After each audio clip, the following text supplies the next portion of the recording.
Hello and welcome.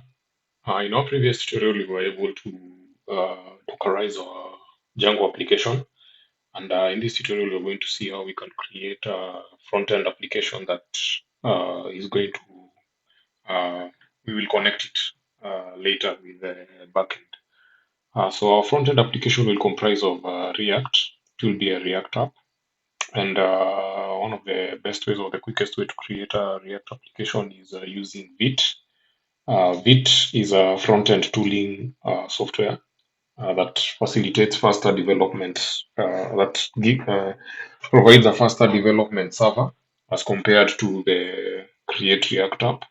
And it also comprises of other functionalities, like it has something called hot module replacement, the HMR module, that provides a smoother development experience and allows you to see the changes in your code with an automatic refresh, among other things. And then, of course, it has something else that is called the on-demand compilation.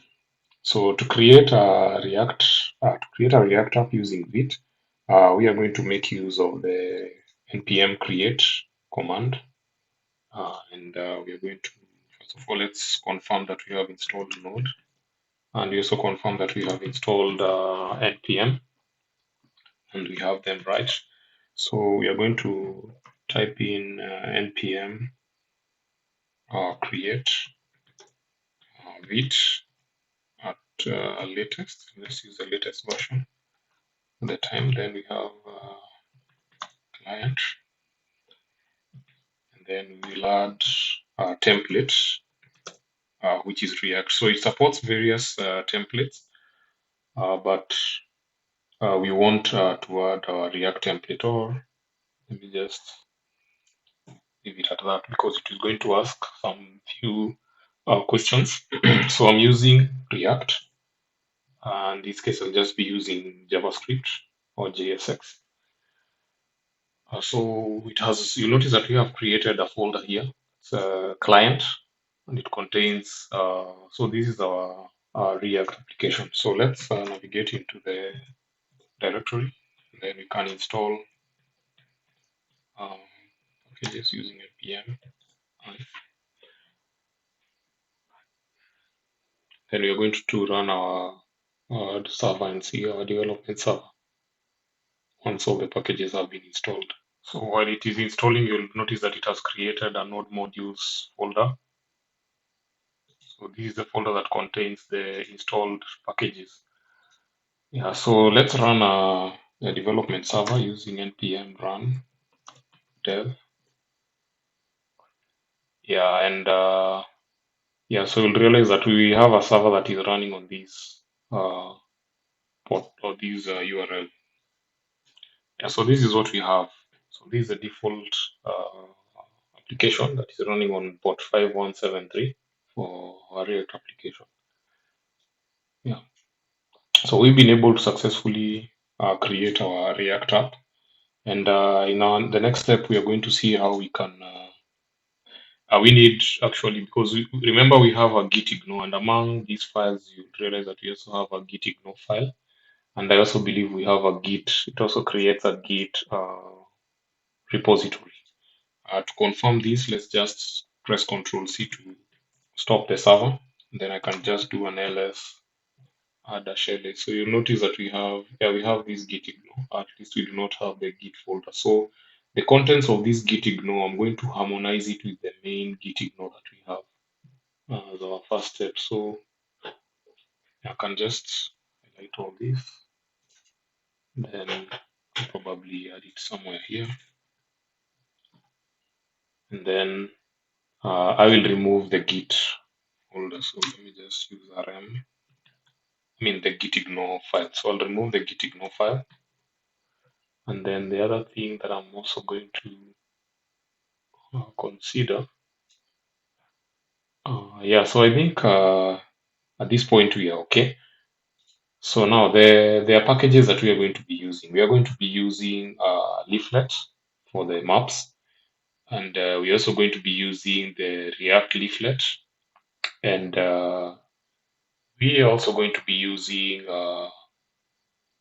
let me see, we're going to be using also Axios and also the SWR packages. So I'm going to share the links in the description below, the video description rather. So let's just do npm hi. We will install React leaflet. We will install also leaflet. React leaflet will also install React bootstrap, and we will additionally install so I think these ones are okay. So we have React, or we have SWR, and we will also install Exist. Yeah, so these are the packages that we are going to be using. So we have installed our packages, and we can check in the package.json file to confirm this. So we have Axios. So the our work of Axios is it's a promise-based HTTP client for Node.js and the browser. So it is used to uh, provide to serve as a client for consuming requests. Yeah, as uh, from like the way we are now going to be consuming some requests from the backend. So we also have these leaflets. So the work of leaflet is primarily giving us the mapping capabilities, or displaying these points on the map. And for the React Bootstrap, we're going to be using it to create some like some UI components that we are going to be using. And then we also have the Axios. So the I've already talked about Axios. So we have the SWR. So this one is basically a caching a tool that checks whether we are receiving a request, and then it can give us an error if there's an error in fetching like data from HTTP request, in this case from our backend. So we'll see how these are working, but nevertheless, these are the packages that we are using. So having after having installed, then we are going to see how we can edit the primarily we are going to be writing our code in this app .jsx, which is the app component. So it has some boilerplate code that has been generated from the Vite installation. So we are going to remove this code as our first step. So let's clear this boilerplate code. It is inside our app.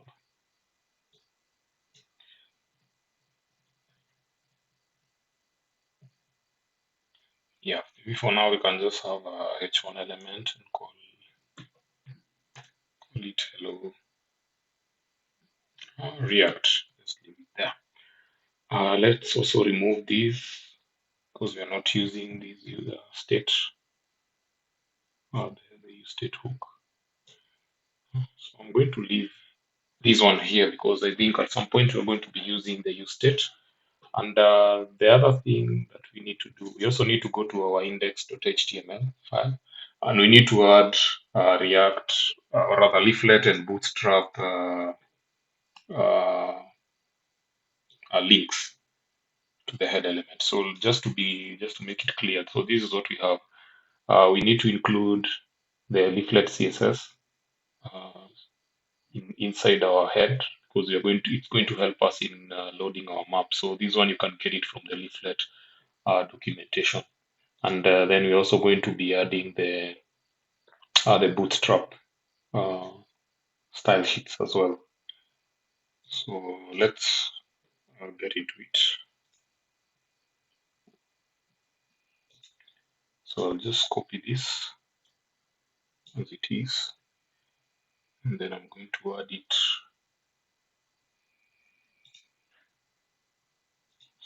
here. I'm also going to add the other one for bootstrap. Let's copy it. Let's add it here. So this ensures that whenever we load our app, these scripts are usually called. Okay, so let's now go to the app and write our code. So actually, before going to the app, we need to also edit our app.css file. So I'm just going to copy some content from let's open this map here from the leaflet documentation. I'm just going to view the page source. So you'll notice that there is this leaflet container class that is being called.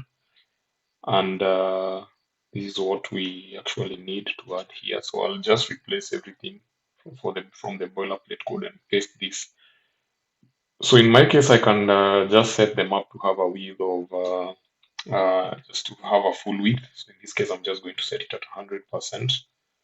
And okay, for the height, I can also set it to be full vertical height.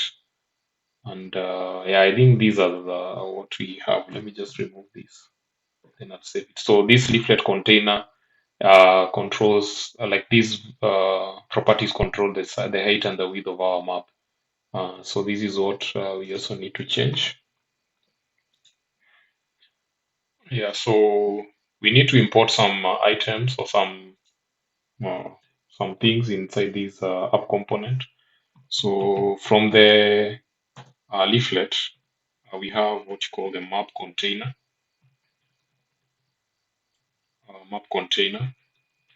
and then we have we'll also add a tile layer. We'll also have some markers. So we'll import the marker, and then we'll also import a pop-up. And all these we are going to import it from React leaflet. You can do a save. So let me make sure that I'm using prettier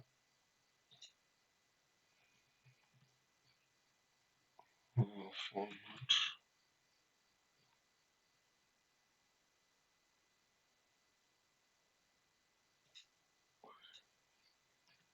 Okay, so we have imported these four items, and just to do a quick item. So one of the things in React you cannot, if you want to add multiple HTML elements or the elements inside here, you need to either add them inside a div or use these. I don't know what to call them. These things here, these brackets. So it's one of the things that this comes with JSX. So I'm just going to uh, for now, let me just remove this header, and then I'm going to add a map container. So this is a container that will be holding our map. So inside our map container, we are going to add a layer because we need to load our base layer or base map. What I mean by the base map is if you go back to our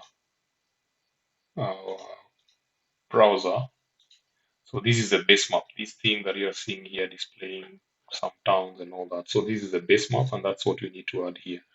So I'll add it as a tiled layer because it is a tiled layer. And I'm going to copy one of the properties that it requires is the what you call the attribution. And I'm gonna close it. So this attribution, you can get it from the leaflet documentation. So that it is somewhere here. So this is the attribution that I've just copied. So that's what we have. And then I've already closed the map container. So let's see. One of the items that we need also to add in our map container, it has some properties. So we need to create a center point, and we also need to create a zoom level. So the zoom level controls how the level of detail that you see in the map, if you zoom in or zoom out. So for the center, I think I'm going to create, let me just add this. We need some variables here. So I'm going to add this position, which is centered to Nairobi, Kenya, and then we have this zoom set to 16. So for the center, I'm just going to add this variable, and you notice that these variables are inside some curly braces. This is part of what how JSX works. So let's see what happens when we run our application.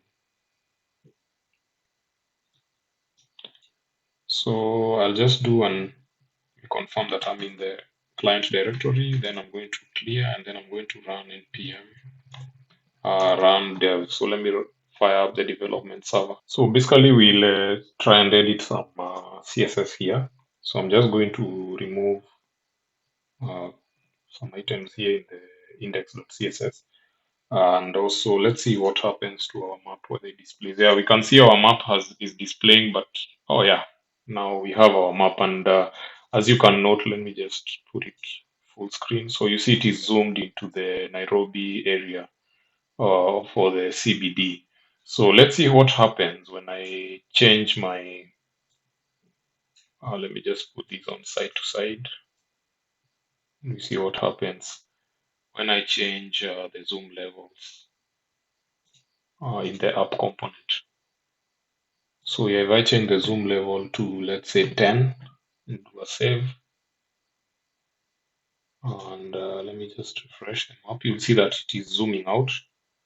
If I do a 9, sorry, if I do 9, yeah, so it keeps on reloading the map. If I change this position, let's say I change this to maybe -5, and you'll see it will take us to another somewhere else. And then if I don't know where this part is, yeah, it has taken us to somewhere in Tanzania. Yeah, so this is our map. So we've been able to create our map, and I think we'll end this tutorial here. So in our next step, we are going to see how we are going to incorporate or how we are going to add our points, and we'll make use of the use state hook, and that's why I have not removed it up here. So in our next tutorial, we are going to see how we are going to add points into our map. So this summarizes this tutorial. If you like my content, don't forget to drop in a like, as it will help me with the YouTube algorithm. And don't forget also to share with your colleagues or someone who is interested in developing apps. And see you in the next one. And thank you for watching.